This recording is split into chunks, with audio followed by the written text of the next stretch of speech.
Strap yourself in because we're set up, switched on and ready to go. You are watching and listening to Chris and Leicester Till I Die TV on YouTube and your favourite podcasts.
Watch us on YouTube. Listen on your favourite podcast platform. Or ask your smart speaker To play the podcast Leicester Till I Die. Subscribe, like. Right, Chris. All right, chunkies, how the devil are we? Welcome along. It's back. Well, it's kind of back. We're supposed to be having our normal footballer guest along, Steve, but with his job, he quite often gets called out late at night, as he has been tonight. I spoke to him this morning, and he was definitely coming, and he texted me about half an hour ago and said, I can't make it, mate. So we have got an able assistant in, so do not worry about that. Do not worry about that. But it's the prediction show. It's back. We're going to do things slightly different this season. Last season, and I'm not actually saying this just because I didn't win, but I might be. I've changed it all round. Yeah, I don't think it's going to help me at all. But before last season, of course, you went for win, draw, loss. You just picked who you thought was going to win each game. This season, we're going to be going for the natural score. And from that score, you get 3 points if you get the score right. And if you don't get the score right, but you get the result right, you get 1 point. So maybe Brad will open up a bigger lead this time. Who knows? Hello to Scott. Welcome along. You're in? Yeah, we are all well. Spencer, thank you very much for your message earlier, mate. Did appreciate it. Welcome along as well. And James is back. James is in. Good evening. How the devil are you, sir? Welcome along. Join in the chat with your predictions as well, because you probably get more right than we will. Right, here we go, because this is where it all starts to go wrong now. I have to do one of those and bring in, well, it's the second coming, and I don't know what happened to the first one, but Brad is with us. How are you doing, sir? I'm not too bad, mate. Not too bad. See, I played that many mind games on him, people. I played that many mind games on our Steve and Chris here. That, well, obviously Steve's not with us, but he's scared to come and face me again because he knows that the biggest action of the day on the last day of the season last year wasn't Man City winning the title. It was me turning defeat into victory, wasn't it, Chris? You did. In fairness, you did turn it around for the last couple of weeks, yes. And yeah. And I couldn't check your way out of it. Yeah, I was going to say, may I remind you that included a 0 in that in one of them weeks? Okay. Look, you've stabbed the knife in. Don't turn it as well. Please. That's not fair. Let's have a look here. Where has Jesus gone? Only joking. Looking good, Brad. Well, he's had a shave. He does it once a year. Terry's in, and Brad's got some light. I know. I was going to say that. He beat me. He's got a light on. Electricity in Manchester is working again. We got a new hamster. I take it you're on your phone. Yeah, I am. I wasn't risking it again. But anyway, like I say, Steve couldn't make it.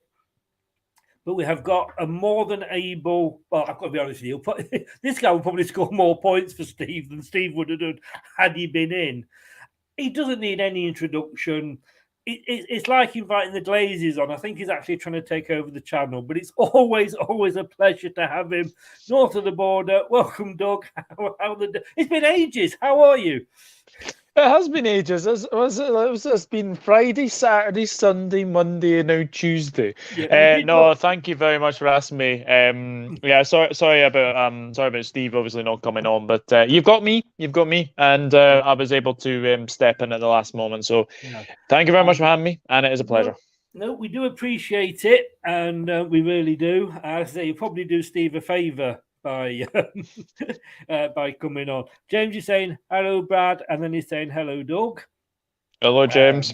Welcome to both of you. Yeah, we did actually say last night that we wouldn't see each other again till Friday. Yeah. Yes. Yeah. But anyway, I hope you're doing better than you were earlier, Chris, by the way. Yeah, I am doing better than I was. Let's just put it that way. Yes, it's a long and arduous story, and if you want to know more, the video earlier I did an apology and everything and explained what was wrong. So Richard's in. Good evening, Richard. How are you? I hope little Jake's been put to bed and is all snuggled up and dreaming of West Ham possibly winning something this season. It ain't gonna happen, is it? As much as he dreams, but hey, it is all about joining. All about predicting the scores. Brad, first of all, before we go any further, please tell everybody where they can find you. Well, usually you can find me here, probably doing some predictions and some post-match stuff, some work for here. But they can find me on Twitter at Full-Time Focus. And if they click the link in the bio that's on my Twitter, it'll take them to my YouTube channel, A Matter of Opinion, where literally just a free place for you to voice your opinion on the subject matter in hand.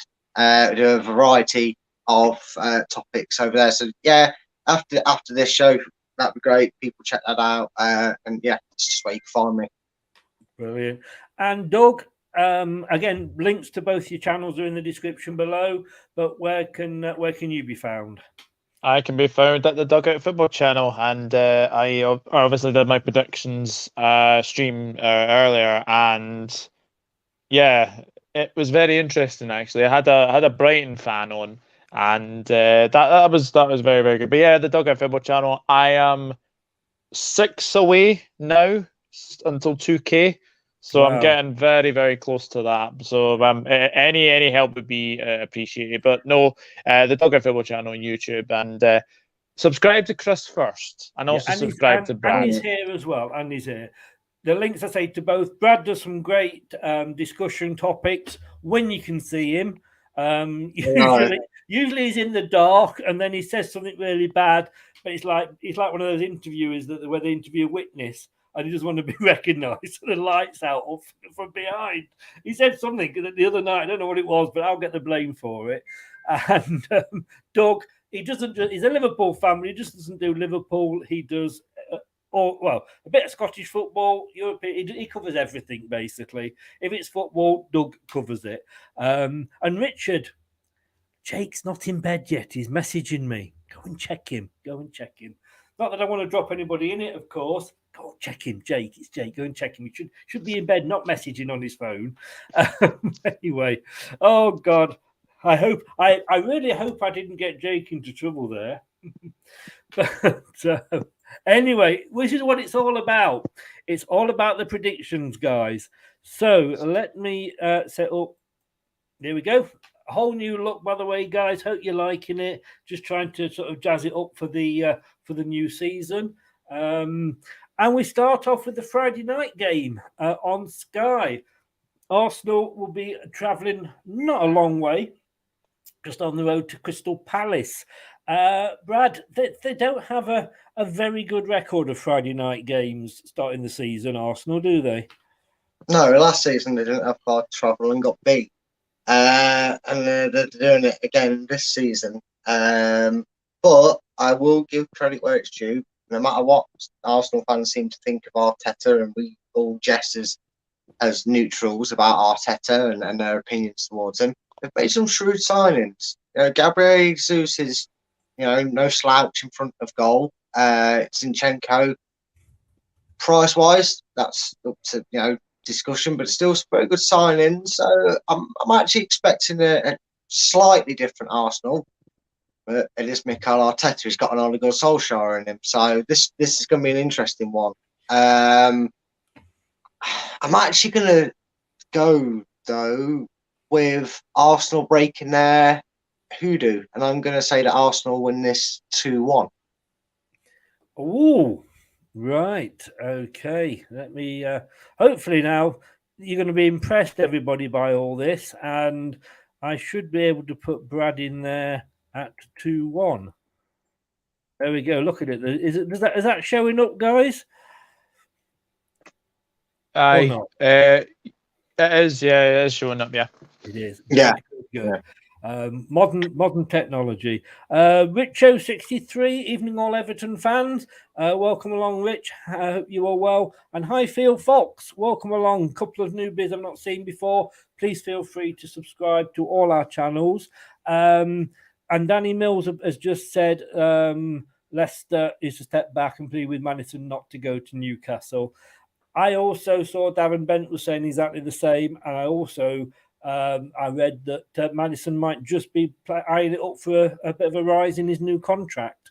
Doug, sorry, I've done Brad, haven't I? Doug, well, not in that way, of course, but Doug. I mean, Palace ended last season by beating Man United on the last day, which wasn't a bad way to finish it. But Arsenal stuffed Everton 5-1. Sorry, sorry, Richo. And they both, the fans of Arsenal weren't happy, but would they be happy even if Arsenal won the title under Arteta? Probably not, considering that Arsenal fans have. Well, let's be honest. They have made some very shrewd signings this summer. I think it's safe to say Gabriel Jesus is a fantastic signing. Alexander Zinchenko is a very good signing. Fabio Vieira is a very good signing as well, and obviously Matt Turner as well. They have not got a good record at. They have not got a good record at Selhurst Park. Funnily enough, I think Palace have only lost one out of the last 8 meetings, home and away. So good omen for obviously Patrick Vieira to get one over his old club again. But I know that Steve Lynex doesn't like Arsenal and he doesn't like Tottenham. You've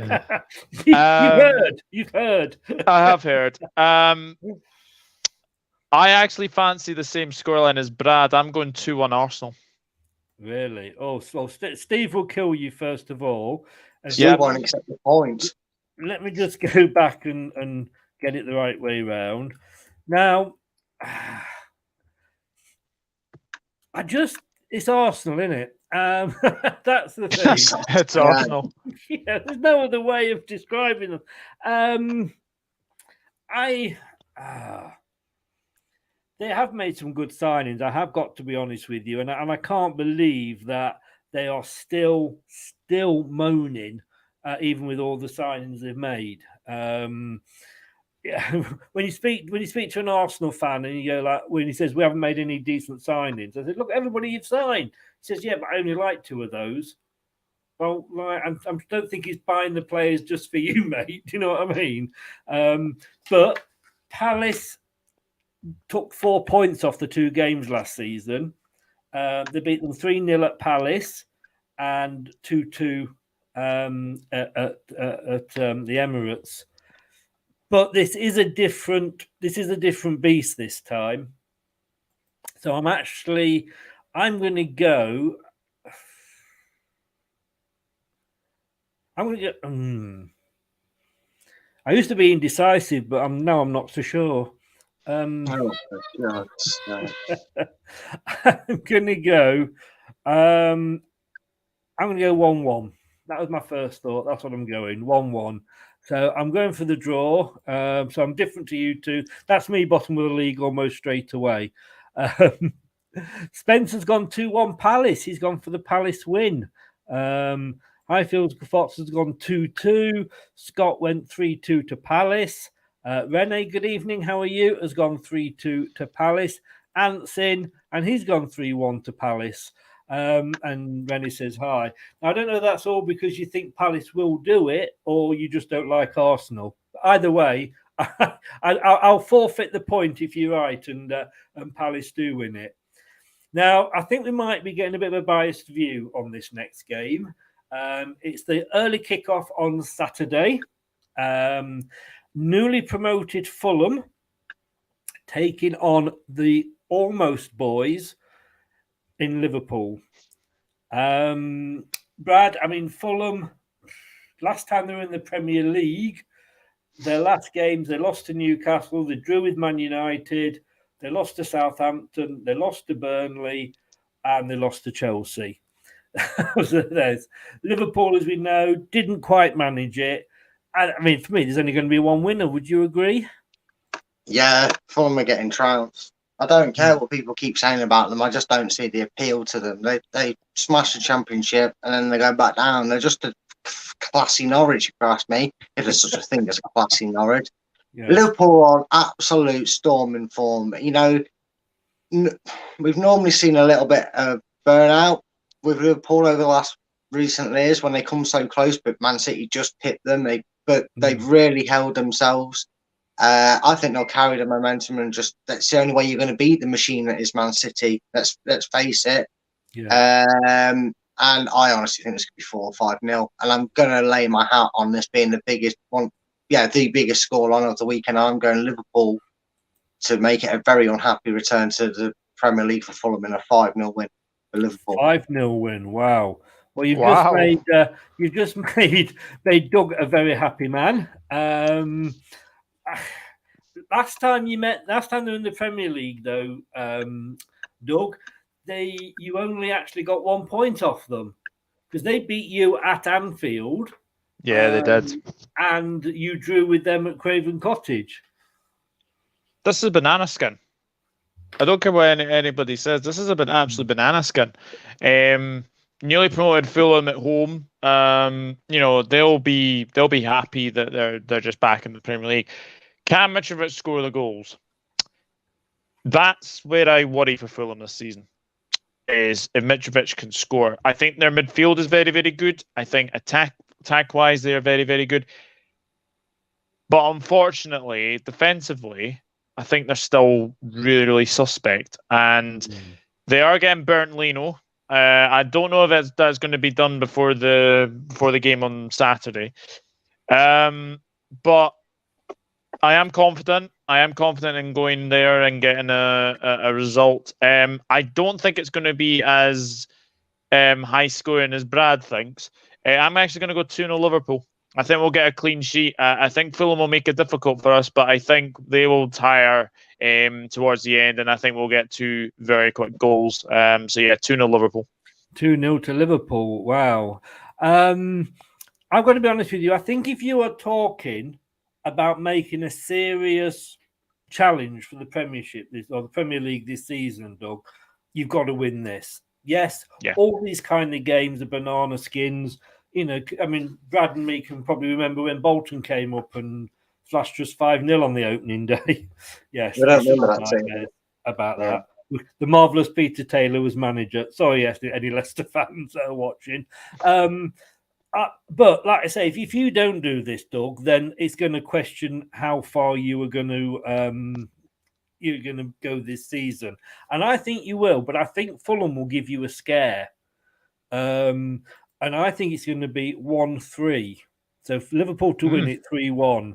But I think they will give you a scare, to be honest with you. Let's see what everybody else is saying.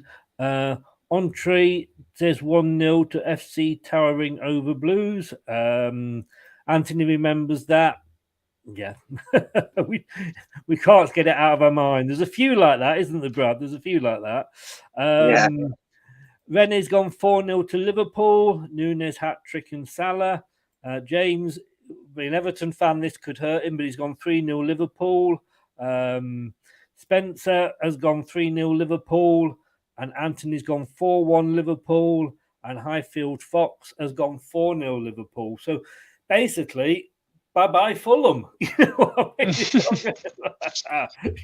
Well, welcome back to the Premier League, guys. Yes. We're going to look so stupid when Fulham win 2-0.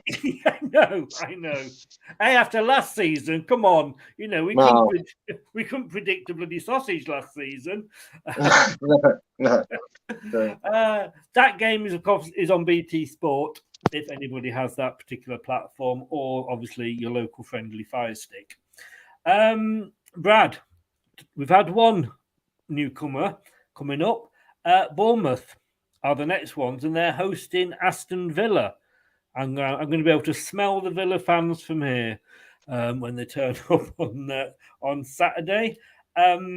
Everybody seems to be having Bournemouth getting relegated, and I've got to be honest with you, I'm one of those, because I think the manager they've got, not that I don't dislike him, I think he's a decent enough bloke, but I just don't think he's a Premier League manager, as he's proved before. And Bournemouth have, the last time obviously they were in the Premier League, they finished off with a 3-1 win over Everton. They lost 2-0 to Southampton. They only lost 2-1 to Man City. I'm sorry, Brad, they beat Leicester 4-1. And they got a 0-0 draw with Tottenham. This is going to be a horrible show for us, Brad. Where Villa lost 3-2 to Manchester City. They like these last day tight games, Man City, don't they? They drew with Burnley. They drew with Palace. They lost to Liverpool 2-1. And they beat Burnley 3-1. Are Burnley going to do any better than Fulham? And is this the season when Steven Gerrard has to really stand up and be counted? Yeah, I think he does. I think this goes for the likes of Vieira and Lampard. I think there's 3, maybe 4, maybe even 5 managers that will look at this season, because we talk about clubs having second season syndrome, which tends to be the case with managers. Look at Bielsa. Nobody thought everybody was thinking he'd be at Leeds for years. He'd guide them. He'd keep building them up. Now he's out of a job. Or he's he's definitely no longer Leeds manager. I don't know where his career is at now. Last I knew, he was unemployed. But I think you're going to see a test this season, and I think we've seen what happens when a new team starts at home. They can get a bounce. It's probably better to have a game like this to go into.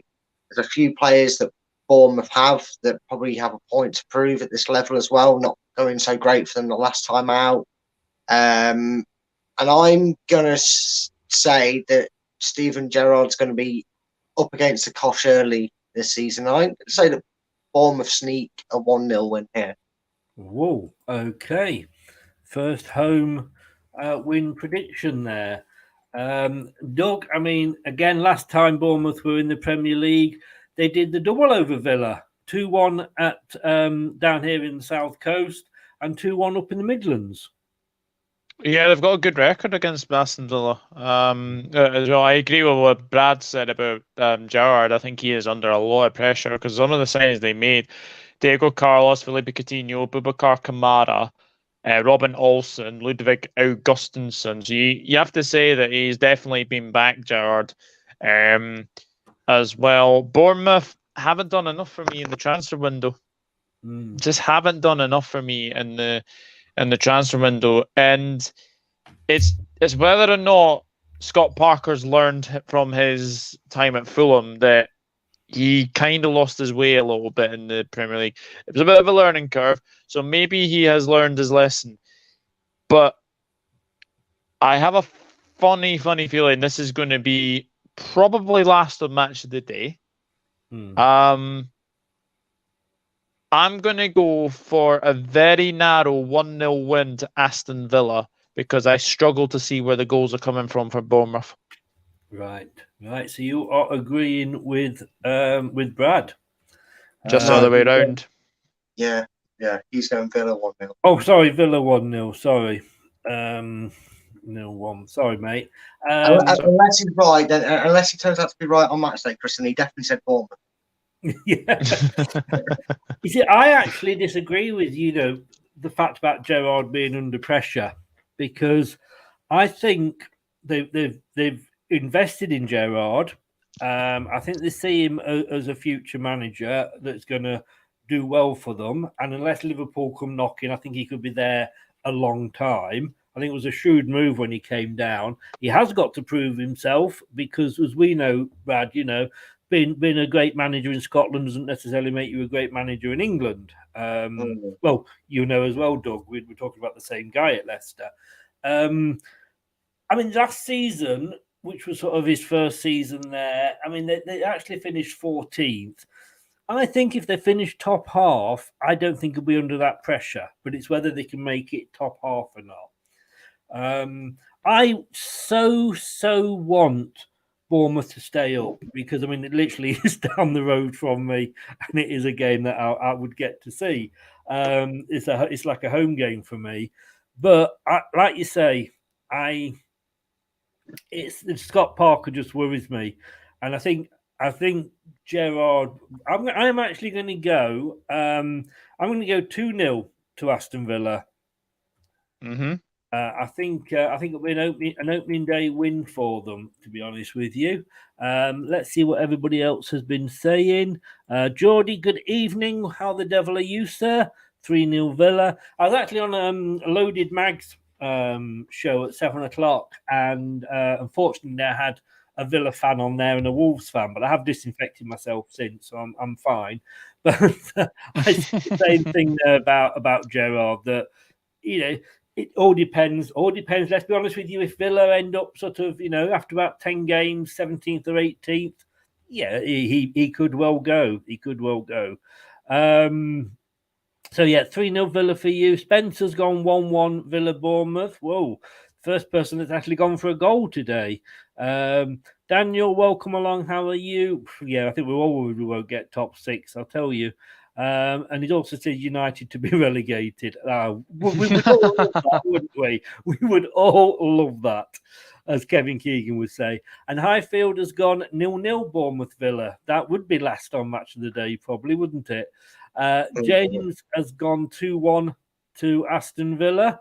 Anthony's gone 2-0 to Villa. And Rene has gone 1-0 Villa. And Scott, he's gone 3-1 Bournemouth. Wow, Scott. Wow. What are you drinking? I'll nip out and buy some. Bloody hell. I'm just trying to think of John McEnroe. You cannot be serious, man. You cannot be serious. Exactly. Well, what I can do, I do have John available, but I do believe that Victor would be more apt on this one. I don't believe it. No, I'm sorry, Scott, but 3-1. Ravi's in. Big up, mate. How the devil are you? Happy birthday, Ravi. Oh, is it his birthday? Well, yeah. If you say it's his birthday, then I can only really just play this. Have a happy birthday from us to you.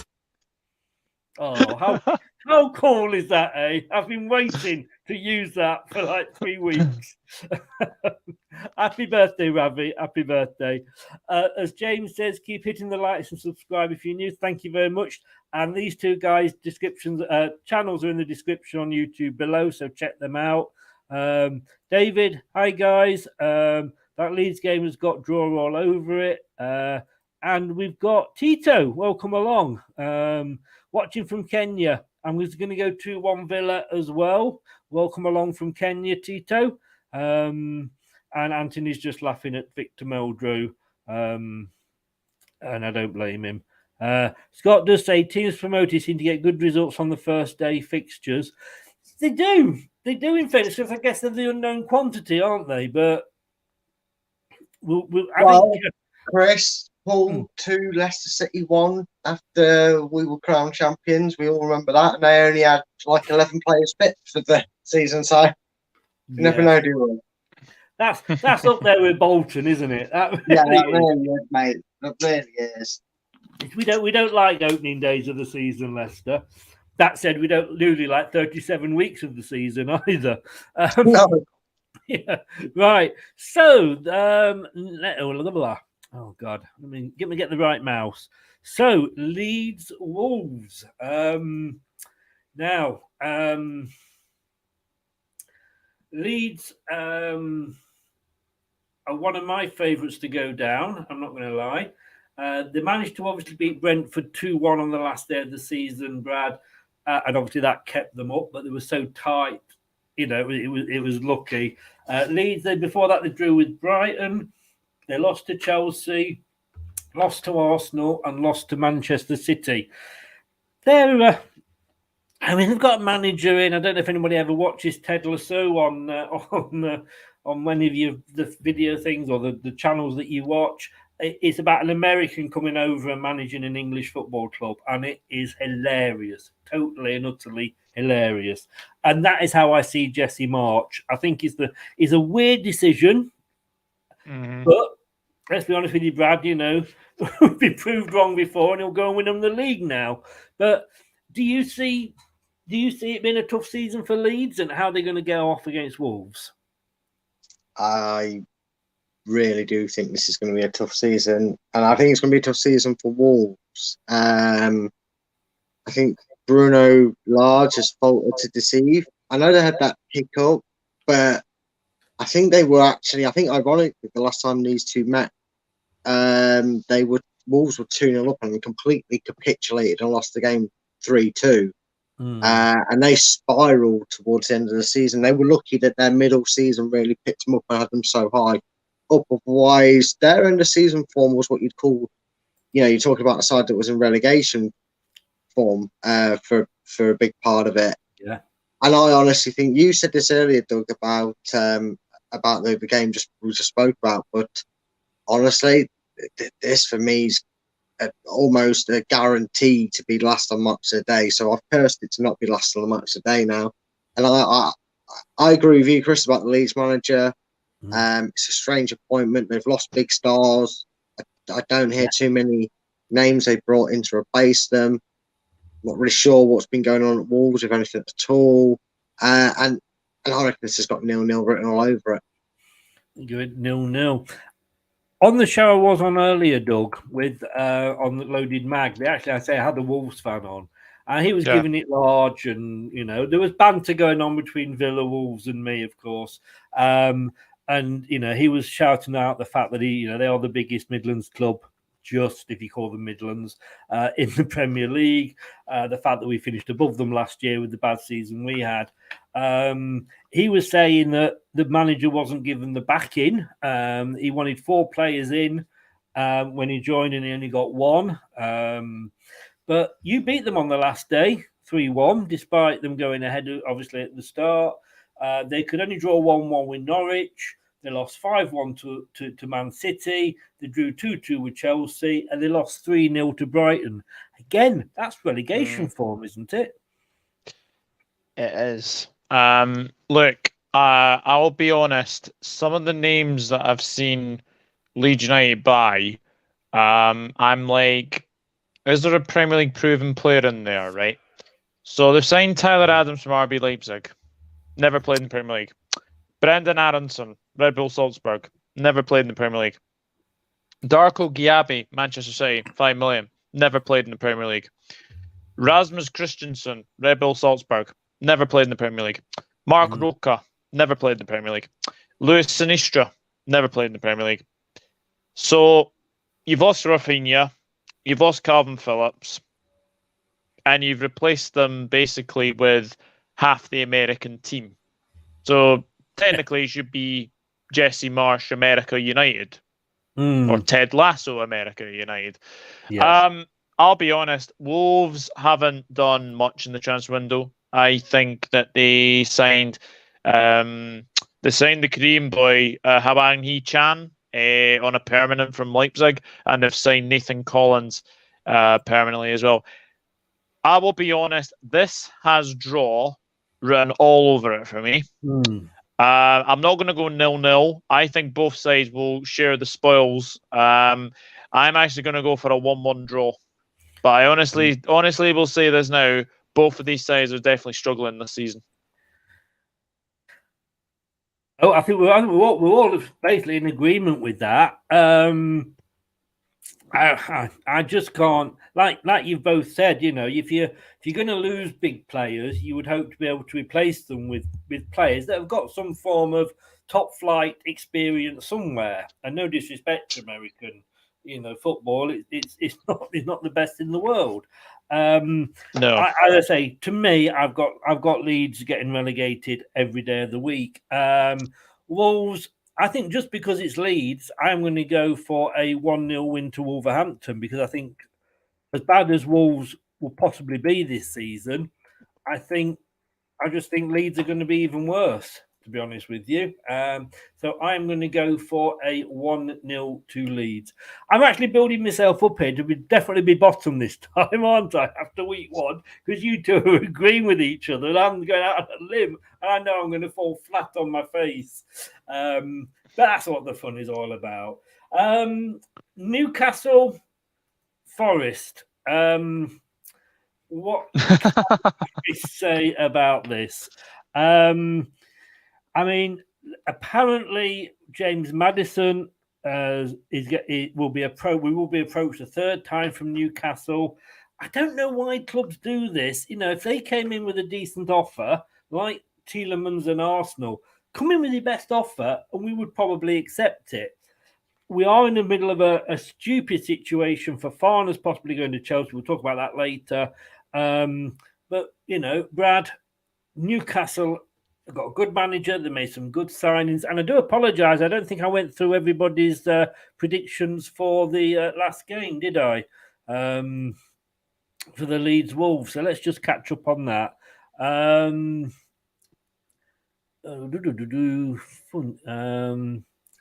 Wolves to win 1-0, says Tito. I think Leeds 1-0. Don't know how Wolves will score, says David. With Jimenez injured, I can't see Wolves scoring that many goals, says James. David says he got 2 tickets for Palace, Arsenal, Man United, Brighton, Spurs, Southampton, and she chose me. What a weekend. Anthony, I see. She chose you to go with her. Well, good, nice one, mate. Nice one. 2-1 Wolves, says Anthony. 2-0 to Wolves, said Spencer. Chris on Leeds 5,000 to 1, says Scott, after going as a 1-0 win to Leeds. And Matty went 1-1. Geordie went 2-1 Leeds. And James went 0-0 with Rennie going 2-1 Leeds again. So we're now looking, like I say, at Newcastle, Nottingham Forest. Newcastle beat Burnley on the last day, Brad, obviously sending Burnley down. They beat Arsenal, sorry, Anthony, the time before that. They'd lost to Manchester City 5-0. They lost to Liverpool 1-0, and they beat Norwich 3-1. Whether they get Madison or not, obviously, is going to be a saga, but more than anything else, we don't want Forest to win, do we? No. In fact, the only thing I want Forest to compete for this season is the 10-point trophy. And by 10-point trophy, I mean Derby. Derby has suffered enough now. They're down in League One, bless them. So they can have that on their conscience why Forest can go and get a record low 10 points and take that trophy and title off them. That's what I want from Forest this season. They can go, but they had the little excitement. They've won the biggest trophy they've ever won since God knows when. The little, playoff final. They can enjoy that. I hope they absorb it for what it is, because they're going down 20 this season, going back to being irrelevant. And that Jesus has spoken. Verily, I did send Nottingham Forest down. as we like to call them, not Forest, because that really does wind them up. What score are you going for on this one, Brad? For competition's sake, I'm going to say 2-1 Newcastle. But if I really wanted to throw one out there, I hope Newcastle put 7 or 8 past them. Oh, don't but we all? I will say 2-1 Newcastle, because I feel like it's just something about the way they'll get a good start to them. But I think I've spent 85 million and most of that on Jesse Lingard and his wages. I think it's ridiculous. The delusion there with Forest thinking spending 85 million is suddenly going to get them top 4. So logically 2-1 to Newcastle. But I hope it's like 8 or 9. I'm looking at well said, sir. Well said. I mean, Doug, I'm looking at Nottingham Forest's results, and what they do is they put the last games they had against Premier League teams. Unfortunately, the last game they played against the Premier League team was us, and they beat us, and that was in 1999. Apart from that, these were the teams that Nottingham Forest were playing last time they were in the Premier League. They had Blackburn Rovers and they had Sheffield Wednesday. I mean, that is how far we're going back. Jeez. You know. Wow. That is... yeah. That's a long, long time ago. I mean, it's been what, 23 years since they were last in the Prem. Look, some of the signings they made, right? Oro Mangala, Taiwo Awoniyi, Musa Niakate, Neko Williams, Brandon Aguilera, Julian Bianconi, Omar Richards, Dean Henderson, Wayne Hennessy, Lewis O'Brien, Harry Toffolo, and Jesse Lingard. Yeah. The less said about Jesse Lingard, the better. How they're giving him 200 grand a week is absolutely revolting, in all honesty. Newcastle, good signings. Nick Pope, surprised not many clubs were in for Nick Pope, to be honest. Matt Targett, very good left back from Aston Villa. Sven Botman, I expect him to be a good signing. Lack of striker signing is what I'm worried about for Newcastle. But with that being said, Newcastle, it's at St James's Park. They'll be wanting to start off very, very well. I think Forest will look to next week against West Ham to probably, kickstart their season. But for this game, I think that Newcastle will win this one. I'm going 2-0 Newcastle. You are going 2-0 Newcastle. Brilliant. Okay, let me just put that one in. I mean, the thing with Forest is they've done a bit of a Fulham to me, that they've gone out and they bought loads of players. Spend too much money. Yeah, but they've spent too much money on average players, not, and you can't make that many changes. I mean, again, Brad, you'll remember old Mad Dog when we had him as manager, Martin Allen. He went out and he was like Milan Mandrich was our owner at the time, and it was like a kid in a sweet shop. I love it. And I think we ended up with about 11 left-sided players at that time. But you can't get all those playing together. It's a whole virtually almost like say half a team, isn't it? And they've obviously got an owner who's got the money, but I think they're just sort of like you say, picking players out of a bin, if you like. Yeah, I think to make it relevant to Forest fans, so they can compare it to the time of when they were last in the Premiership all them years ago. What they're essentially doing is the trolley dash part of Supermarket Sweep. Yeah. They're just going up and down every aisle and whacking everybody that will get in the trolley and taking it out to the checkout, and it's all come to a whopping total of 85 million. And they got a bonus prize of 200 grand a week, but they've got to pay that to Lingard. I mean, it's just QPR, Fulham. You're right. It's exactly the same trend, and that's take the rival out of it. That's actually one of the logically reasons why I think they're going to go down. Yeah, straight down. Well, I'm going to go because I say, A, I don't like them. I'm not going to hide that fact, and B, I like Newcastle, and I think they've got a good manager. I don't think they're going to get James Maddison, because I think James Maddison is actually just kind of saying like, these want me, so can I have a bit more money on that contract you're offering me? But even without James Maddison, I think they are going to do one on Forest. I'm going 3-0 Newcastle. Come on, you magpies. That is what I say. Geordie is agreed with me. He's gone 3-0.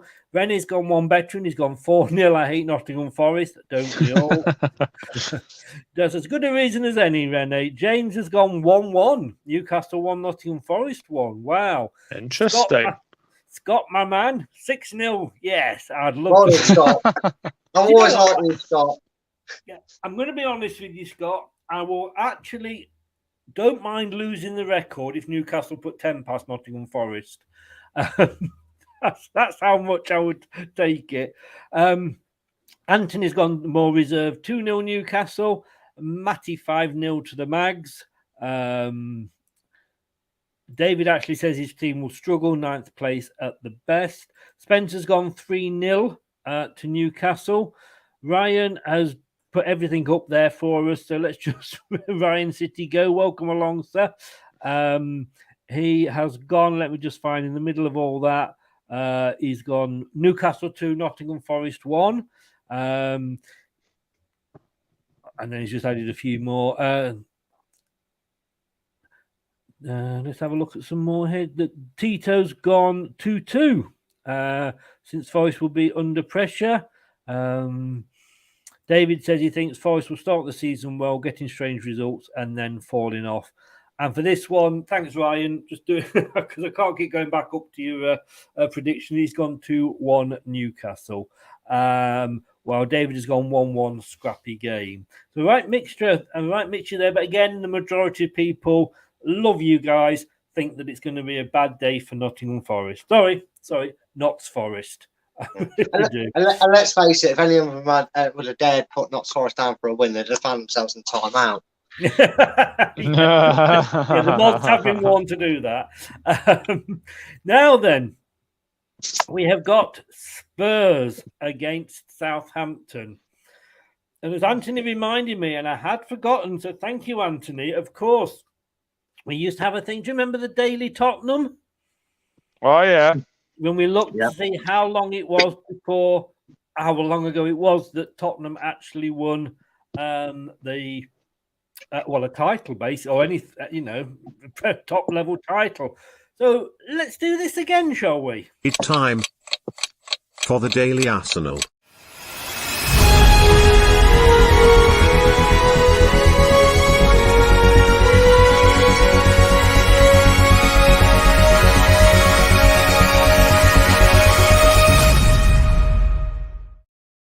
Oh, Anthony, you're trying to drop Spurs in it. Should we have a look how long it is since Arsenal last won the Premier League? It is 18 years, 79 days, 5 hours, 6 months, and 37 seconds. Oh, 39 seconds, 42 seconds. So, Arsenal. Oh, I don't think you're going to change that this season. I'm sorry, guys. I'm sorry.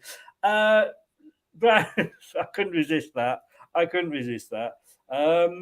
Spurs Southampton. I've got Southampton as well possibly going down this season. They've struggled the last few seasons. Ralph may be getting fed up with, not getting, the support that he wants. Spurs beat Norwich 5-0 on the last day. They beat Burnley 1-0, but then who didn't? Sorry, Dan. Tottenham, they also beat Arsenal 3-0. Sorry, Anthony. They drew 1-1 with Liverpool, and they beat Leicester 3-1. Sorry, Brad. Wow. Southampton lost to us 4-1 on the last day. Southampton 2-1. They even lost to Brentford 3-0. They lost to Palace 2-1.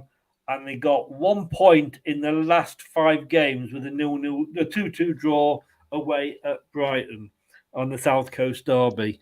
I mean, Spurs, they've got...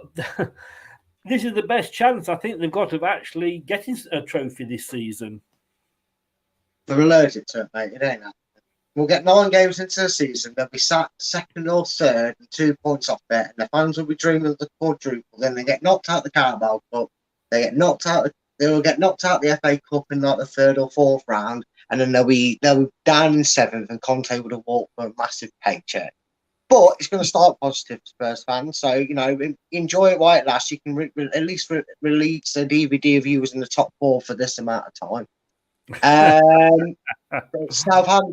Southampton's look, you can see Steve's near in spirit. That's why I do it for him. I'm dedicated for him.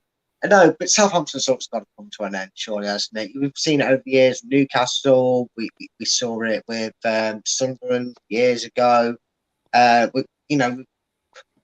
You could say, this maybe Leeds is the reason people are talking Leeds for the relegation for the last season, or Everton. But I think they're going to get a bit of a beating here. I think this is going to be a start for a very long, and I'm sorry to say it, Southampton fans, but it's going to be a long and almost depressing season for you. I think you kind of got by the skin of your teeth. Norwich helped out, keep getting promoted. That definitely helped out because that was one spot guaranteed. So did Watford. So you've counted blessings.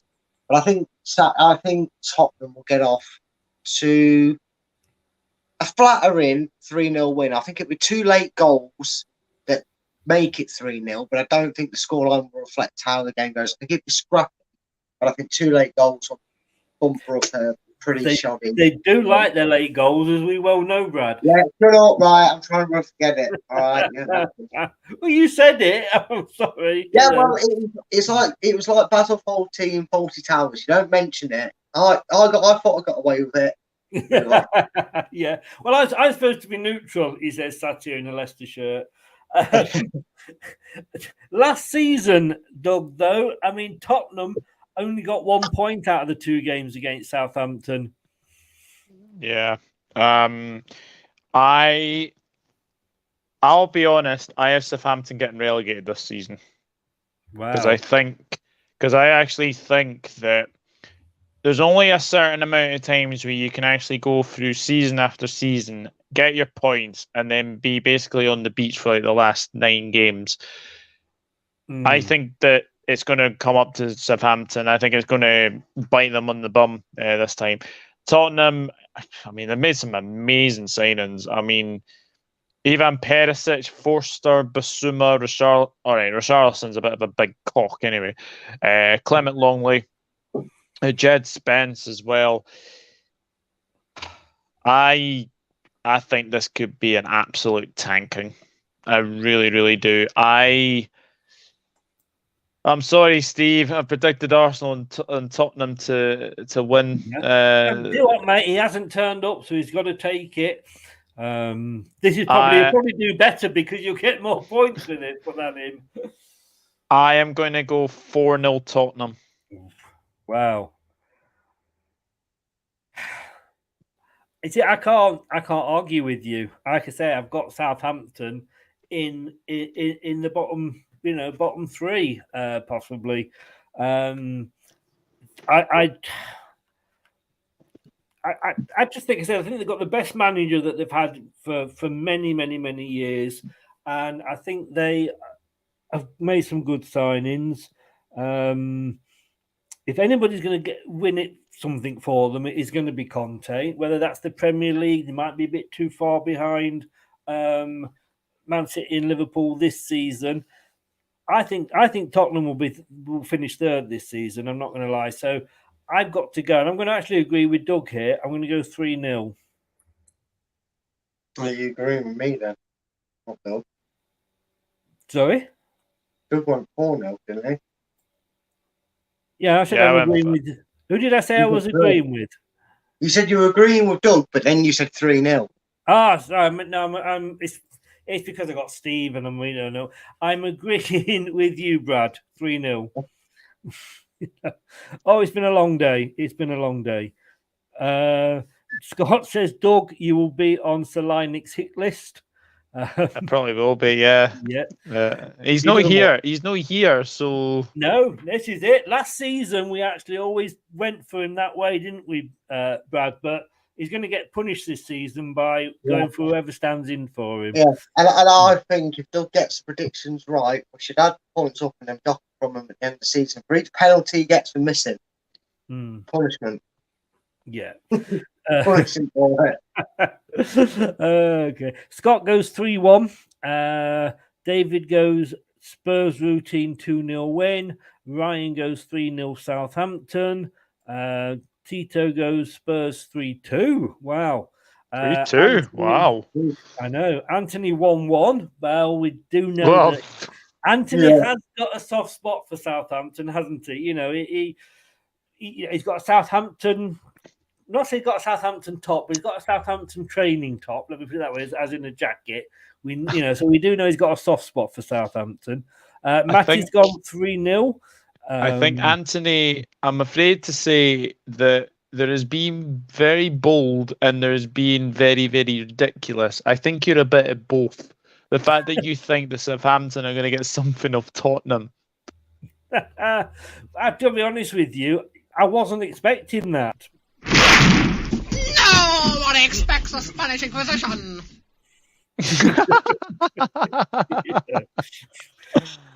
That was almost as likely. Right, where are we? Matty's gone 3-0 to Spurs. Spencer's gone 3-1 to Spurs. Rennie 4-0. James 3-1 to Southampton. Geordie has gone 4-0. And Tottenham has gone 3-0. Ken says Madison is going to Newcastle. 45 million bid accepted. That's news to me. And then we're back to the previous game. So the next game, let's have a look at what the next game is. Let's see what you could have won. Well, at one point they were down there with us with the signings, but they've actually managed to make a couple, albeit them. I think they're both free agents. Everton survived, not necessarily by the skin of their teeth, but are we going to see a different Everton next season, Brad? Yeah, I think we're going to see a worse Everton.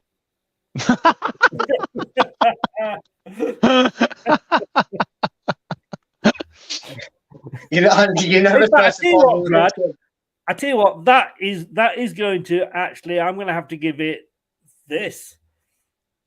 Oh no! No, I'm not. I'm going to have to give you this one.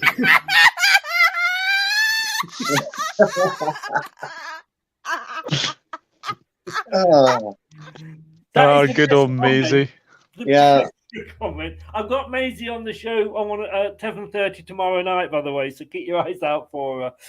That's a way to plug that. I think you guessed, isn't it? I don't play that when she's on, otherwise she claims commission. But I love that. They're going to do worse. Go on. Sorry, Brad. I had to give you that, but go on. No, well, thank you. At least some people laugh at it.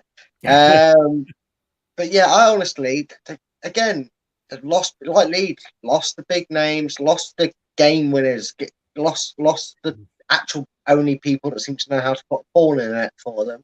I know, granted, Calvert-Lewin when he was out as well injured, Richarlison was pretty much holding that attack together. He's now gone to Spurs. I'm a bit like Doug's opinion on that. I think I don't think he's going to be great at Spurs. I think it's a ridiculous signing. But for Everton, it's a huge loss.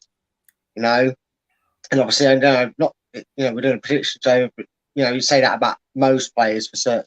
You've always got a couple of players that hold it together, and losing that. And Frank Lampard, I don't think he's a great manager. I don't ever think he's been a great manager at all. I don't know what he did to justify jumping from the Championship to the Premiership with Chelsea. It was literally because he played for him. It's literally the only reason I think he got that. Well, I think we all know that's the only reason he got the job. And I think if they don't go down, they're going to have another miserable season. And I'm sorry, James, but I think they're losing this game. And I think they're losing it 2-0. 2-0. Right, let's just stick that in there. 0-2. I should have put me at the end, shouldn't I, really? I mean, the Everton lost one since they lose. They got stuffed to Arsenal 5-1 on the last day. They were already down. They beat Crystal Palace 3-2. They lost to Brentford. They drew with Watford. And, of course, unfortunately, they beat Leicester. I mean, Fofana could be playing in a different blue next season, Doug. And the funny thing is, And they say Leicester fans should not be surprised, because when we got him from St Etienne, he was putting lots of digs up on his social media, and he has two Twitters, one in French, one in English, and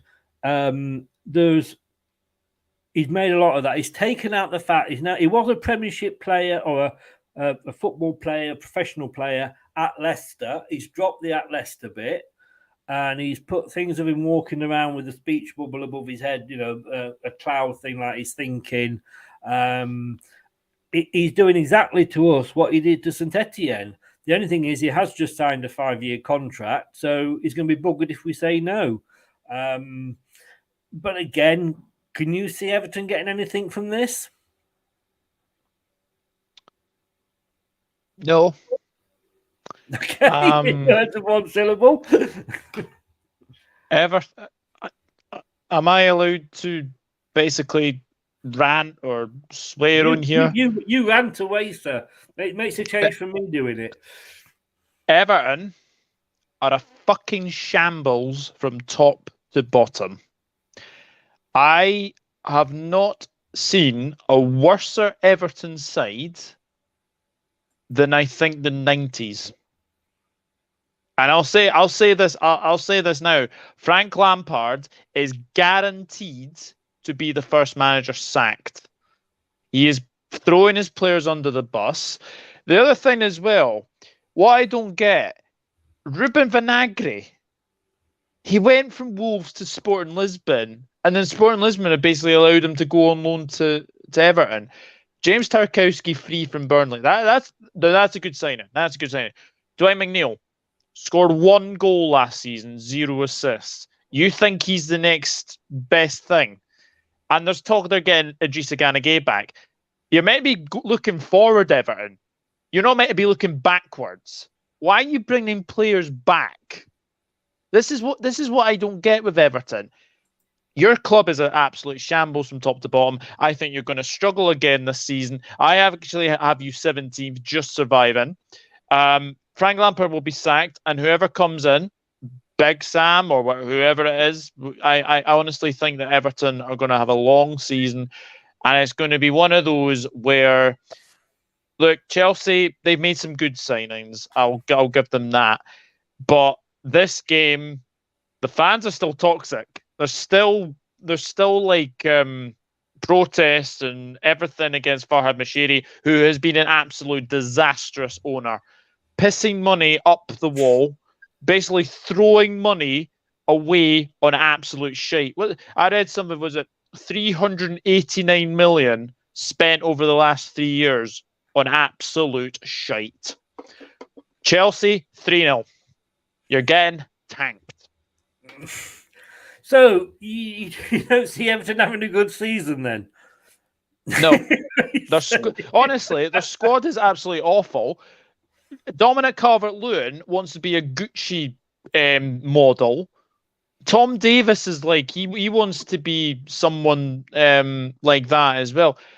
Honestly, Everton, just their players are just shockingly bad, and they've still got Seamus bloody Coleman at right back. The guy's 39 years old. Look, I know Liverpool have James Milner, right? But James Milner is more reliable than Seamus Coleman. Seamus Coleman keeps getting injured every single season. I hope you give that Nathan Patterson a go as well. But no, for me, I think Lampard is definitely going to be sacked first. Welcome along to the Wheel of Frank Lampard channel. How are we all doing tonight? Jesus, I've never heard someone sit on the fence so much about the Chris. What about you? I'm just thinking what I'm looking at here and thinking, what can I say to that? I don't know. I think a lot of Everton fans will be thinking this about you, Doug. I will look for you. I will find you. And I will kill you. If you don't have the answer to that question, then I think you are an ostrich.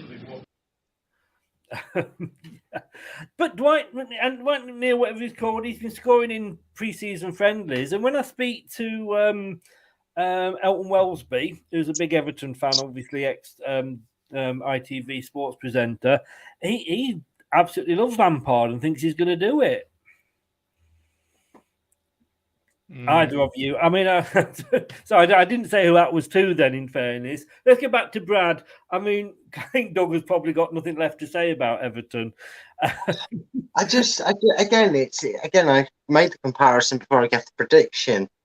They're getting rid of pretty much the couple of players that really shine for them. And I mean, it's weird to say it because obviously if they go down, it'll seem like a disaster. But I think it will look less out of place if they go down this season than it would have if they went down last season. Because at least last season they had some talent, and you think after that, if Richarlison's going to throw his, I'm not saying he did, but I'm saying if you're potentially risking a blow up and Richarlison being one of them players that throws his toys out the pram and demands to move away, sort of thing, you can't help it. But reinvest it. Go out because you've just survived. And you remember what happened to Everton in the 90s, early 2000s, where they were barely scraping on, sort of thing. You probably remember them years as well as I do, Chris, when Everton were like sponsored by 1-1 and they weren't exactly, there's some torrid seasons. Yeah. And what you've kind of got to do there is go, okay, last season was a blip. We're rebuilding again. They've got a washed up Dele Alli, who let his own career wash up by sitting on the Tottenham bench when he should have moved. When it doesn't sit right with the club, it doesn't matter who it is or what the situation, he should have left long ago. But he's ruined his career. They're stagnant. Their transfers are agreed Tarkowski, but he also played on a relegated Burnley side. I just don't see anything about them. I just think that maybe there's three worse teams than them. But if they don't learn the lesson this season and they go and piss more money at the ball, they will go on the relegation list for next season. I agree totally with that. I think there is three worse teams. I didn't think Lampard was the right choice. I think with Moshiri, it's almost like the Glaziers. I mean, the Glaziers just threw money at the wall and see what would stick. And the fact of the matter was that they had Alex Ferguson. And he kept, he was saying, "This is who I want." This, they had that. Moshiri hasn't got that. He's doing like Forest, really, if you like. So we'll have that. Oh, he's available. We'll have him without thinking about it. And are they the right players or anything like that? And I think that's the shame. Chelsea's going to be interesting this season because yes, they've got money, but they've not got the money. I don't think that they had under Abramovich. So it's going to be interesting what happens with them. But I mean, I can't go against you two. I've got to go. I'm going to do. It's 0-2 Everton. I'm going to go. I'm going to go 3 Chelsea. I really am. And of course, we come on to the. Well, let's just have a look at what everybody else is saying. Calvert-Lewin is a doubt for Saturday. Picked up a knock in training. That's not going to help your causes, is it? Tito, Everton 0, Chelsea 3. Let's just go down here. Everton 1-1, says Richo. James, as an Everton fan, James says, spot on, Doug. Couldn't agree more. Thanks to the frauds, Moshiri and Ken Wright causing the circus at our club. And David said, I remember when Everton were champions in 85. They've fallen down hard. James said he's put them 17th as well. Moshiri sell up. DCL injured in training. Yeah, that's right. Anthony says, we love you, Dougie. I'd lock your doors, Doug. I would lock your doors. Just in case. I think that's a threat more than a compliment. Oh, David's got to go. Bye, David. Thanks for popping in, mate. Take care. James said, if we do go down this time, then we will remain in the lower divisions for a long time. We could be like what happened to Sunderland, Portsmouth, Coventry, Ipswich, and indeed Leicester, to be honest with you. And then David's gone. He's gone just as he's going. Leicester 2, Brentford 1. United 2-0 over Brighton, and West Ham 1-1 with Man City. We are now on to the Sunday games, and we will be back to look at the Sunday games straight after this, if I can find it. Here we go. Watch us on YouTube. Listen on your favourite podcast platform. Or ask your smart speaker to play the podcast Leicester Till I Die. Subscribe, like, follow, and join in now. Please do subscribe to the channel and smash those likes. It really does help us with our YouTube algorithms. Please subscribe, and subscribe to these two fine gentlemen as well. When I say fine gentlemen, it's because they're here, but the details are in the description below. Please give them a sub to their channels, two great channels. Match of the weekend. I'm not going to lie, I am very, very worried about this, Brad. We finished the season off well, and it was good to see once we got all our players back that we actually started to win again. 4 past Southampton, we actually got a draw with Chelsea. 5 past Watford, 3 past Norwich. And people say, well, yeah, look who it was. It was Norwich, Watford, Southampton. But we were struggling earlier in the season to get more than sort of 1-0 wins. But we've still got that set of players, haven't we? Yeah. And we know that this is a set of players that can finish 5th. We know it's a set of players that can win the FA Cup. But I don't know. You know, if we get the injuries again... Well, yeah, obviously, if that happens again, we're gonna face the exact same problem. Yeah, minus not playing on a Thursday, but that was by the bar. It's still a difficult season, a difficult campaign. If you suffer with injuries, and regardless of what eventually ends up happening, I just cannot fathom a way that Leicester don't at least start the season with Fafana, Tielemans, and Maddison.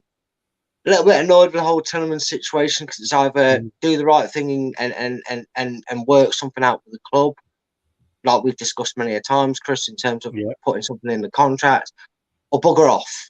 As much as I love him and everything he's done, it's just caused stress after stress, and we need to get something from him now, or he needs to say, I don't want,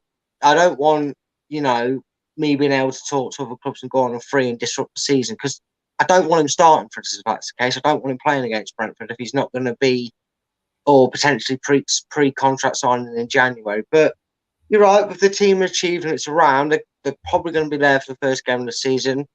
Casper's the only question mark. I think it's safe to say that's going. He'll be into France. I'm pretty sure we'll start the season with a different keeper. Mm-hmm. But I still think that we'll get off to a good, comfortable start. And I don't know why. I don't know if, again, another team that's been a bit strange in the transfer market. I think like when we had Aston and Cambiasso, they were holding out thin hopes maybe that Ericsson would sign an extension with them, and he chose not to. Obviously, he's at Manchester United. And if you look back at their form, they probably, in all fairness, were going down the slide like Sheffield United second season syndrome until they signed him in January, weren't they? They were on a terrible run of form. He gets there and the impetus is there to push on. I'm not saying that I think they'll go down. I just don't, I think they'll struggle at times during the season. And it's weird. I saw an interview on Sky about Casper, about put up by Sky Sports, still insisting on the family mentality.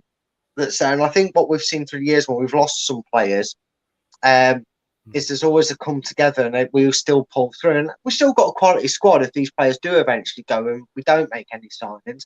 But again, it's about staying fit. That's the big key for us. But I think Leicester will get off to a bit of a stunning 3-0 home victory. Wow. Yeah, that's where I'm at. And who's going to be between the sticks for Leicester? Danny Ward. He deserves it. He deserves it. I agree. Is he fit? I'm not sure whether he's because he's not played in any games yet, has he? He's had a bit. According to reports, he had a behind the closed doors game to get his fitness, to work on his fitness. Make sure he's ready. So he's been cleared of injury. He's had behind the doors fixture, so Danny Ward should be ready for Brentford. Good.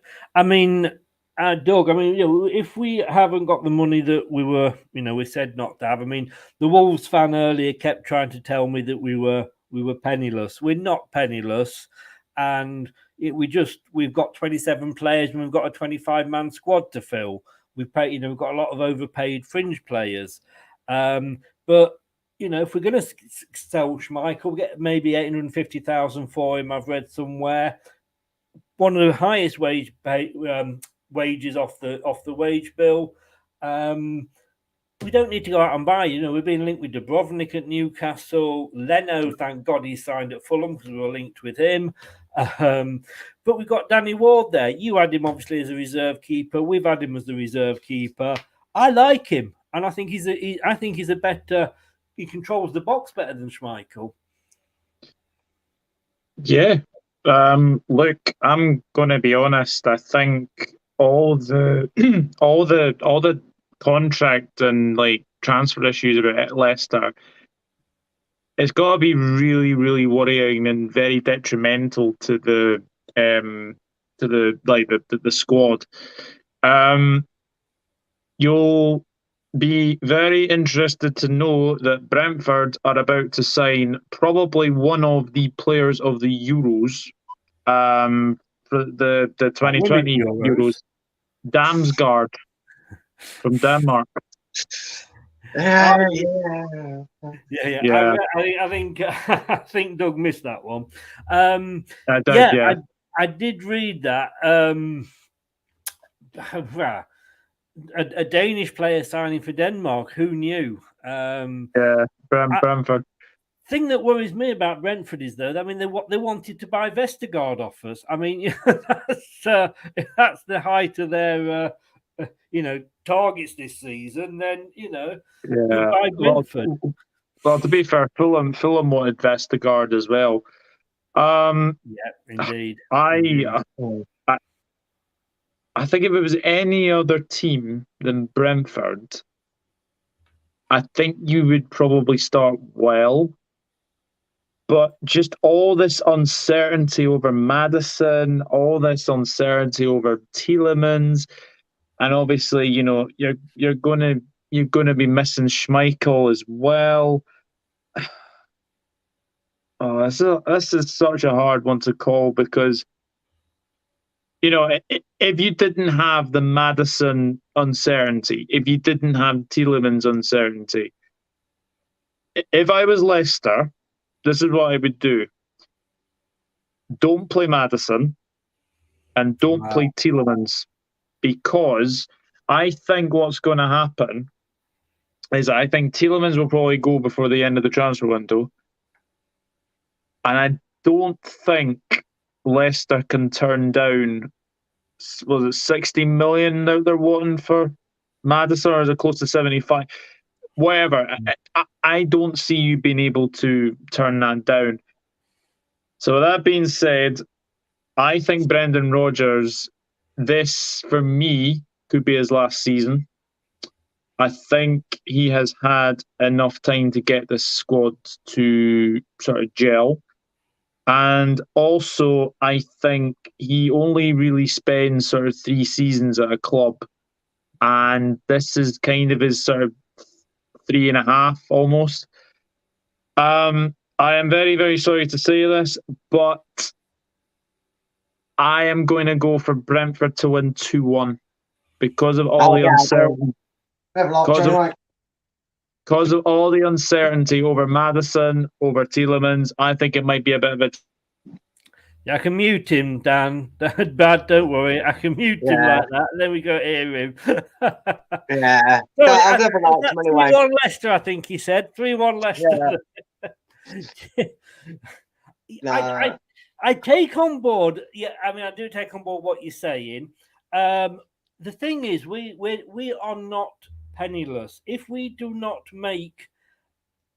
sell a player in this window, we will not be we will not be going out of business. We have got to, and sometimes I do sometimes take my blue tinted spectacles off and actually look at this quite sensibly. But we've got to be careful of FFP. We haven't got the biggest stadium in the country. we've got some average players, as Brad will admit, on very good wages that we can't get rid of. Chowdhury, Mendy, Vestergaard, and etc. But we basically, if we sign some players, then we can't, if we include them, we've got to drop somebody else out. We're paying somebody for not even playing. I mean, and if we drop Tielemans, if we drop Maddison, we are in a way cutting our nose off to spite our faces. Because, if we drop them and we lose, well, who's won in that situation? Not us. Newcastle. Yeah. And if that happens, we want them to put it in the shop window so they can see it. Now, it's also a World Cup year.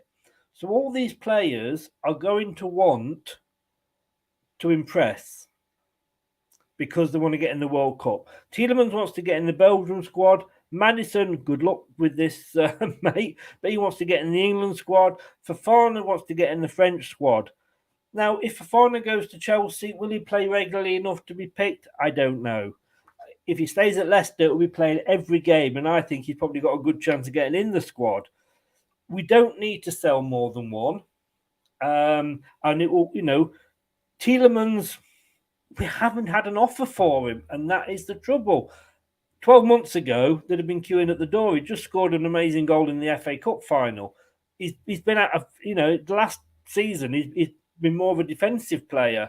So we've got to get an offer, though. If we don't get an offer, we can't sell him. And maybe Arsenal are letting the clock tick down.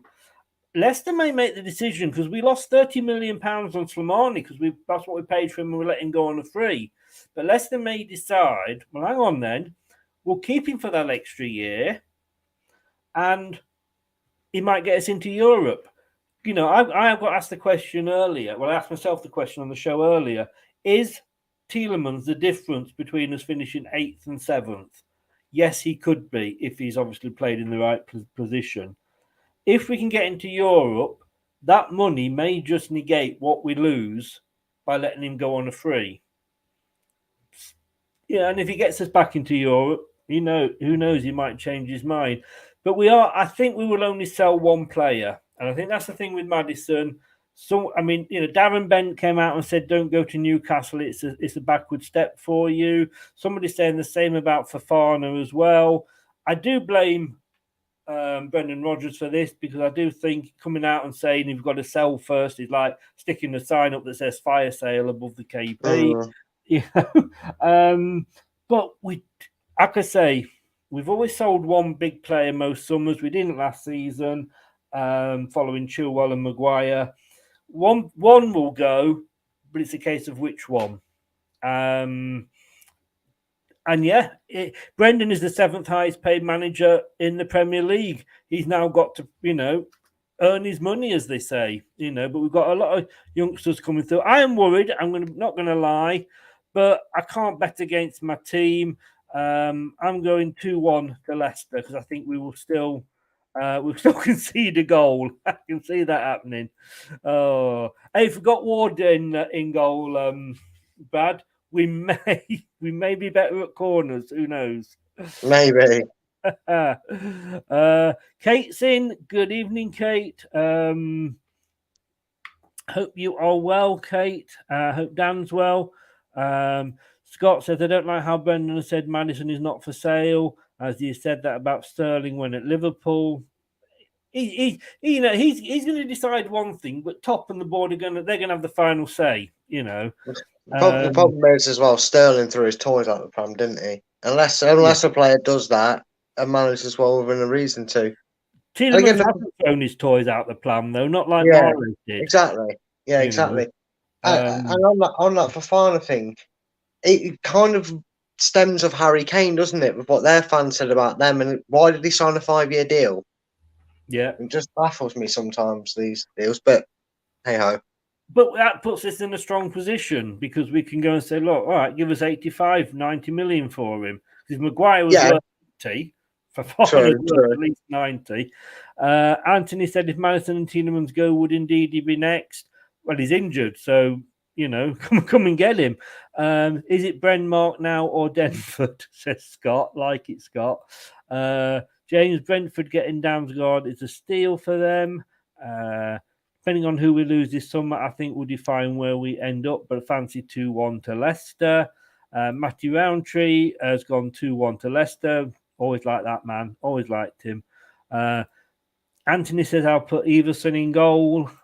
James, few pundits and several people think you guys will struggle. I've got you down for 7th this season. Can't see you struggling. This squad, even if we don't sell, don't buy, this squad will not be in a relegation fight. We'll be. We got 8th last season in a European semi-final, and we had all half of the team out injured all season. Kate, everybody's saying hello to Kate. Kate says, RIP the Pen Prediction Show on a Friday night. We'll miss our 9 p.m. slot on the Friday. All right, Kate, you won it last season. And I tell you what, do you want to come on this every week? I can fit a 4th column on there if you want to come on here, and we'll see how good you are. Rene said he will miss Fofana. He's not gone yet, mate. 3-1 in favour of Leicester, says Tito. James 2-1. Erectile dysfunction. Oh, yeah. Okay, mate. Geordie, Tune for Life, Leicester 3, Brentford 2. Doug, if you want to sort out that gentleman with the new sub comment for me, please. Benny's gone 3-1 Leicester. David's gone 2-1 to Brentford. If he's not been done, it doesn't show me whether he's been done on that one. So, there's a lot. Yeah, I've just done it now, Chris. Just done it. Brilliant. Thank you very much. Thank you very much. Right. So, Manchester United versus Brighton and Hove Albion. I mean, Brad, if you say that we've had a bad season, Man United, yes, I know they still got a European place, but my God, Leicester, Everton, Man United, they were the terrible 3 last season, weren't they? They were the terrible trio, weren't they? How bad do you have to be to sack your manager with an interim and put an interim in charge, and then have to sack him and change his role before the season's even finished? And now, it's just. Right, and Doug, I'm sure you can appreciate this. Liverpool fans for many, many years always got that stick for that same old saying of it's our year. And why do I feel like over the next few years we're going to slowly, because it's already starting to happen, we're going to see the turn of Man United fans under Eric 10, 11, 12 hard, that embarrassing song is an embarrassment and should be banned and met with prison sentence for coming up with it. But they were awful last season. If underachievement got you relegated, Manchester United would be lining up against Huddersfield, Luton, Millwall, etc. this season, and not the likes of Man City, Liverpool, Leicester, and Spurs and that. But here we are. They are under a new regime, and they're up against a very sturdy opposition last season. They're quite frustrating. I went on a little bit of a prediction spree of never predicting them to win or lose, and that one on a run for me. Yeah. This time I'm not, because the one thing that always gets this sort of fan base riled up is that pain in the arse false dawn, where they always seem to have a good start. All of a sudden, Man U's a great, Ten Hag will be the greatest thing since sliced bread was invented. 11 Hag now. No, yeah, sorry, Twat Hag. I mean, 10 Hag. I mean, whatever. It'll be the greatest thing from sliced bread. They're going to win it all, and it'll all start with a 2-0 revenge win against Brighton for them, because they got embarrassed by Brighton, and rightly so. Brighton were fantastic when they played them.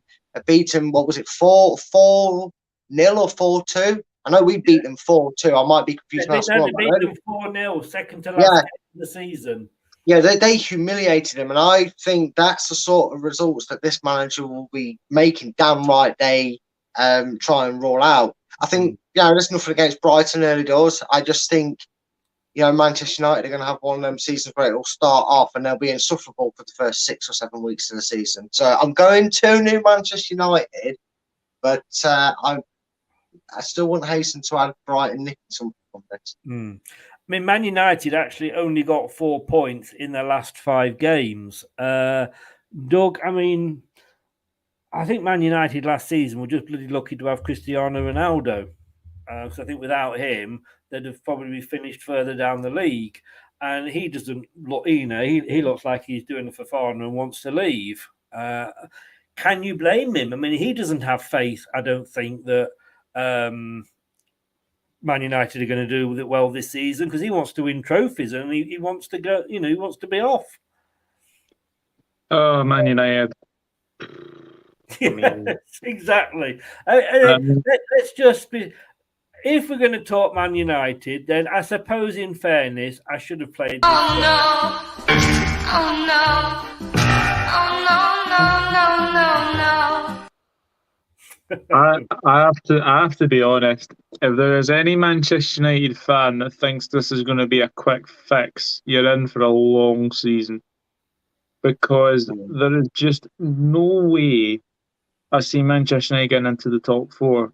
Like, we've got the Europa League to think about as well. Like, they've got that Thursday, Sunday football as well. Brighton had the 3rd best away record of the in the Premier League last season. Only Liverpool and Manchester City had better away records. I have to say, I was impressed with Brighton last season. They have lost Basuma. They look like they might be losing Cucurella as well. But there is always a shock result on the opening day of the season. Yeah. I am going to go for a very entertaining Manchester United 2, Brighton 2. I'm going for a 2-2 draw. You're going for a Desmond? Wow. Yeah. I get what you're saying. I get what you're both saying there about it. I mean, Brighton, I'm not Graham Potter's biggest fan, but he proved something to me last season because I said, go out and, prove you're that good that everybody seems to think you are. Everybody was blowing smoke up his arse. And for a while, I was thinking, like, my God, he might actually get them into Europe. And then they went through a time where they were actually bottom of the form league. That's how bad a run they were having. But then he got them back up again, finished sort of mid-table security. They're a bit hampered by they're not able to keep hold of the big names, and they've gone. But if this was at Brighton, I could actually see Brighton nicking it. And it will be interesting to see if Man United give him, certainly the fans, because I think the Glaziers, if the fans say, to a degree, jump, they say, how far do you want us to jump? Because they just want to keep the fans happy after the, the debacle of the ELS and the way that they are with the club. Like I say, I think it would have gone wrong a lot sooner had it not been for Alex Ferguson. I think Ten Hag, a bit like Conte at Tottenham, he is the man to make changes if he's given time. And that is the thing. Manchester United think it, as you just said, it's going to be a quick fix. We've got a new manager and we're going to win the Premier League next season. They don't seem to be saying that this season. They almost kind of like are saying, yeah, we want to give him a bit more time. It is going to be maybe a 2 or 3 year project. It took Liverpool 30 years from winning the top flight to winning it again. So Man United, you've still got a few years to go yet. It's not, you had your time. It's now Man City at the moment, but I'm actually, you stole my thunder there a little bit. But you did make the point, Doug, that they have lost some of the, possibly losing another one of their good signings. I'm going to go, because I've said we don't know what's happening with whether Ronaldo will be playing or not. I'm going to go 1-1. I'm going to go 1-1. And it'd be interesting to see if Ronaldo turns up or he just turns up for the pre-match talk and then leaves. Well, let's hope the Brighton upper weekend I'm leaving, Chris. I'm going. These jokes are getting too bad. But you're both competing for that one. All I can say is rock on, Brighton. It appears that you two can't make good jokes, can you? No, we can't. We haven't got Charlotte in, thank goodness, because she comes up with some even worse ones than us. Allow for that one good joke that time. Tito goes 4-0. 4-0 confirmation loading. I presume you're going 4-0 Brighton there. James, my worry for Brighton this season is their lack of goals. They need a striker to get at least 15 goals a season. They didn't last season, so you're quite right there, James. They've not addressed that yet. Knowing our luck, they'll come in and pinch Daka off us. Daz has gone 3-0 to Brighton. Wow, Daz.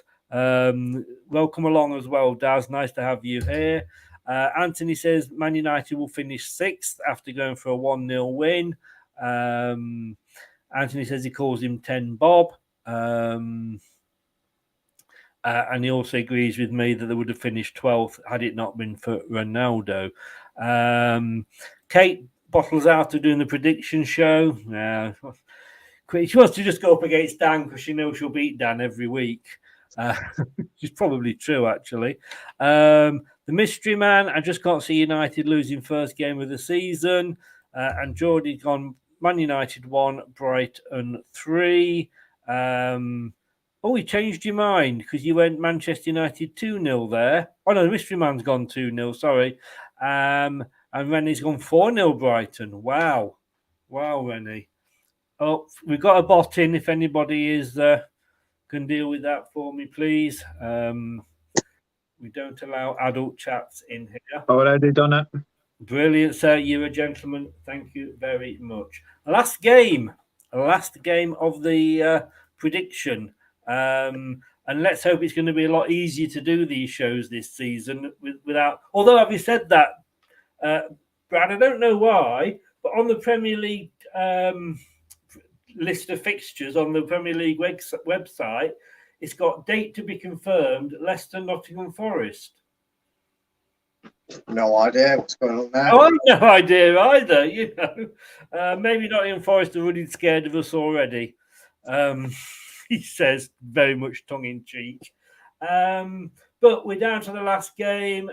West Ham, who were lucky last season, they started off well. I thought they might actually finish higher. Taking on the reigning champion still, sorry, Doug, Manchester City. This could be an interesting game because, West Ham have made some good signings and they've held on to Declan Rice. Yeah, they have. And I think they'll really want to get the most out of him this season because I'm not sure how much longer they're going to keep hold of a player of that calibre.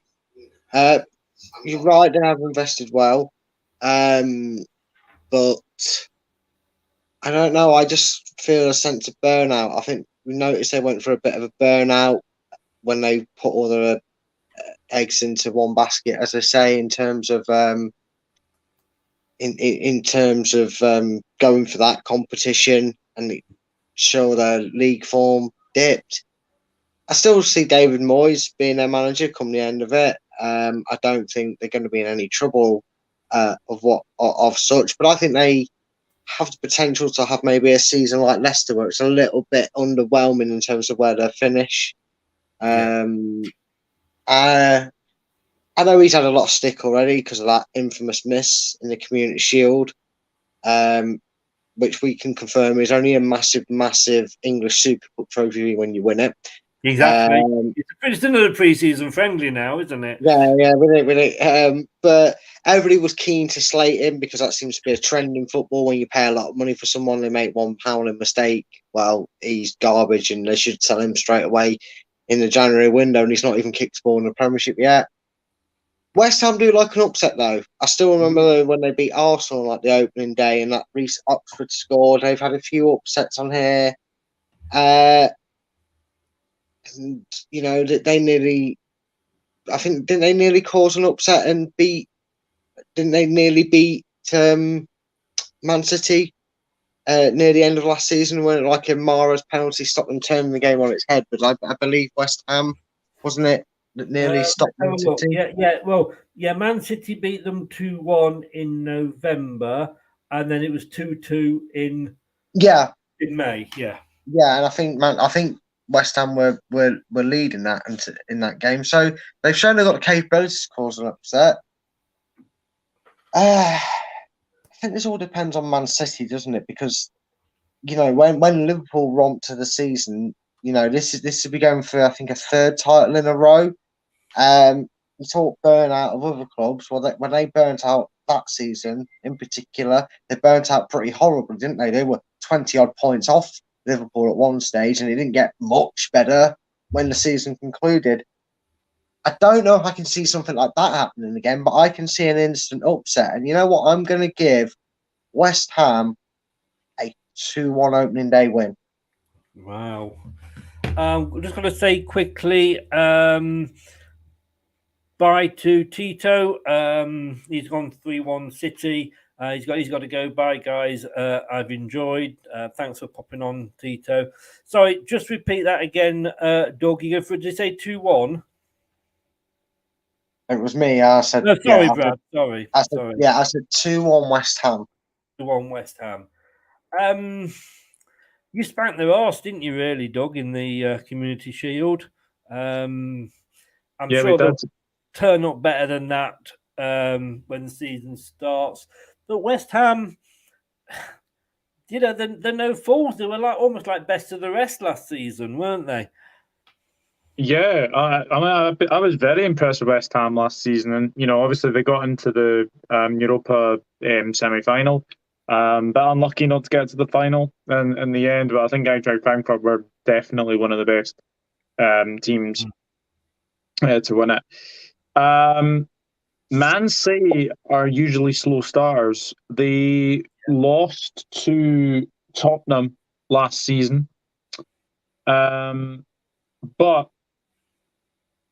that Community Shield loss will have hurt Pep hard, and I think what's going to happen is I think they're going to, when they're a wounded animal City, they're not the team you want to face at the start of the season, especially. But I think this is going to be a very good one to watch. But I can only see Man City win. I don't think they're going to keep a clean sheet. I am going to go for a 2-1 win to Man City.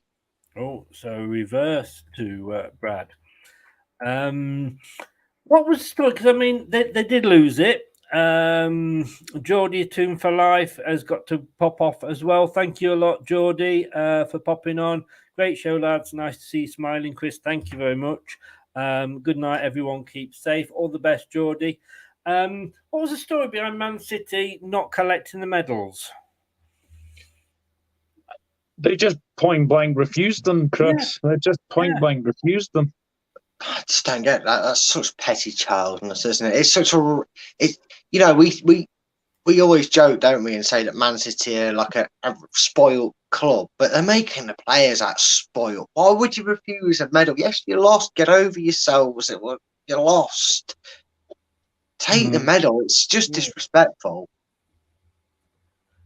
I'm just googling it now. I'm trying to find one that isn't a actual video. Man City accused of not collecting Community Shield runners-up medals. Guardiola reacts. It's just, I don't think I'm going to be any the wiser, to be honest with you. I mean, they were ripped one off for doing it. But City boss Pep Guardiola insisted these accusations were wide of the mark during his post-match interview with ITV. The interviewer said, "Your players didn't receive the medals. They didn't accept the medals." Guardiola immediately interjected, replying, "Of course we accepted the medals." And the interviewer responded, "It wasn't easy to see." Right, okay. Somebody says here, who knew runners-up medals in the Community Shield were a thing anyway? We wouldn't know, would we, Brad? We wouldn't know because we only get winners' ones. Yeah, I know, right? It's an hard life. But also, it seems to be this new mentality that all clubs are going. Because do you remember Chelsea? Do you remember how they were when they lost to us in that FA Cup final? Yes. They also seem to just sling him over the shoulders, just sort of half grab them and not really take the medals. I just don't get it. What are we doing to these cup competitions to show how irrelevant they are? If the losers go, not bothered, why would I want that? Like, just take it as it is. You know what I mean? Yeah. It just annoys me. It does, and it's almost like the fact that we're used to winning. We don't want losers' medals. Some clubs are happy of a medal, but there we go. Now, for me, West Ham have been the surprise package. Man City are slow starters. They will be hurt.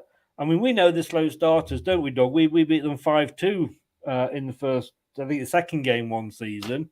Yeah, was that the COVID season? 2021. Yeah. Yes, it was. Yes, it could well. Yeah. I mean, I know they didn't have much of a defense, but we got a few penalties. But I think this is going to be because it's at West Ham. If it was at Man City, I'd edge towards them. Because it's at West Ham, I'm actually going to go 2-2 on this one. Finished 2-2 last season, so you could easily be right. Just for Anthony and obviously Chris, Gianluca Scamacca signed from Sassuolo. I think he's going to go straight into the team on Sunday, so he could give the City backline a very interesting game for sure. Yeah, I think that's going to be a good signing. So there we go then. So Palace, Arsenal, Brad and Doug went for the Arsenal win. I went for a draw with Fulham, Liverpool. We all went for Liverpool. Sorry, Fulham. Don't unpack your suitcases, as they say. Bournemouth against Villa. Brad went for the Bournemouth win. Myself and Doug went for. He went for the Bournemouth. We went for the Villa win. Leeds United, Wolves. Brad went for a draw. A goalless, probably last game on Match of the Day, 0-0. 1-1 for Doug and 1-0 to Wolves for me. We all think and hope and pray that Newcastle stuff Forest. The same with Tottenham and Southampton. Chelsea are going to beat Everton. The two Leicester fans stayed loyal. Doug, who's not coming back on the channel again, went for Brentford to beat us. Man United, Brighton, I went for the draw, as did Doug, with Brad going for a Man United win. And then West Ham, Man City, I went for the draw. We were completely split on this one. Brad went for West Ham and Doug went for Manchester City. So there we go. Let's see what people are saying. Marcus says 5-1 to Manchester City. Tito, as we saw, so 3-1 to City. Man City 2-1, says Anthony. Wow, Rennie, 6-0 to Manchester City. That'll be an entertaining game. 2-1 to Man City, says James. And Geordie says 3-1 to West Ham. And we won't ask what the love chat, what they predicted. Guys, thank you very much. Tomorrow we have got, let me just get rid of all of this. Thank you. First of all, Doug, thank you so much for jumping on at the very last minute. My pleasure, Chris. Anytime. Really do appreciate that. Good friend of the channel, and we will have to have a break. I don't think there's a show tomorrow that I actually fully need you on, but no. Thank you so much for jumping on for Steve. Steve will probably thank you because you'll probably get more points than he would have done. And if you want to know where I think I've got Josh, who's a Leicester fan, probably people will know him as sports, coming on tomorrow, hopefully, he says. and we're going to be doing at 9:30 a prediction show, and we're going to be predicting our league positions, so that'll be quite interesting. And at 7:30 Maisie's coming on, and we're going to be doing a review of the Women's Euros, which of course came home for us. And tomorrow lunchtime or tomorrow morning, I am going to be having a chat with ex-Leicester City manager Brian Little. And that is a pre-record, so it will go out probably as a premiere, quite possibly Thursday or Friday night. So a lot going on tomorrow. So I better get into bed early. Thanks to everybody that's been watching. Doug, thank you very much, like I say, for coming on again. Give a shout out where people can find you. Yeah, my YouTube is the Dugout Football channel. You can find me on Twitter at nrod_1992, Instagram at Douglas.Horn, and Facebook at Douglas James Horn. Brilliant. Thank you so much, sir. And Brad, yourself again, thank you so much as always. But the Brad's Tactics board's going to be back at the weekend. Yeah, I'm looking forward to doing my old tactical analysis. Looking forward to trying to think up some improvements where I can do it as well. So I'm looking forward to starting that. You catch me. Oops. Sorry, mate. I didn't mean to do that. I meant to do that. So tell us. So I've got crazy hair going on over here as well. Yeah. You'll catch me obviously most of the time on this channel. Obviously, next time you'll probably see me is discussing how Leicester thrashed Brentford. Yeah. But if you want to follow me socially, check out my Twitter. Twitter handle is @fulltimefocus, and in my Twitter bio, you'll find a link to my YouTube channel, A Matter of Opinion, where it's like basically it's a freelance place for you to give your opinion on the matter in hand on whatever it is we're discussing that evening. But yeah, subscribe to these guys first before you go and check out mine. They're both brilliant at what they do. Cheers. And if you do go on to Brad's channel, guys, just make sure take a candle with you. Oh yeah, God. or a piss helmet, is that what they call when you go down the mines? You've got the light on the front. That will be it. Brad, Doug, thank you so very much. I will speak to you both soon. Take care, and thanks for joining us. Take care, mate. Take care. See you later. Cheers. Thank you very much to Brad. Thank you very much to Doug. It was a pleasure having them on. And it was a pleasure there. Some of the predictions, some weird ones, some good ones, some liked ones. Please, if you haven't yet already, you've been watching it. It's been a great show. Probably one of the best people in the show we've had for a prediction show. Maybe Doug's more of a draw than Steve Lynix is. Maybe that's what it is. Maybe that's what it is. But no, thank you all so very much. And if you haven't yet, please do subscribe to the channel. And it really does help. I will see you, like I say, I'm going to be up early, 10 o'clock. I'm having a chat with Brian Little, so my phone will be off. Really looking forward to that. I can't wait to ask him about the Swindon game, the Swindon playoff game. And he hates it. He absolutely hates that, so I'll have to sneak it in at the end. But thank you so very, very much. Take care, everybody. And we will see you either 7:30 or 9:30 tomorrow. Take care, guys. Goodbye. Thanks for watching Leicester Till I Die. This is Chris saying goodbye and see you next time.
Thanks for watching.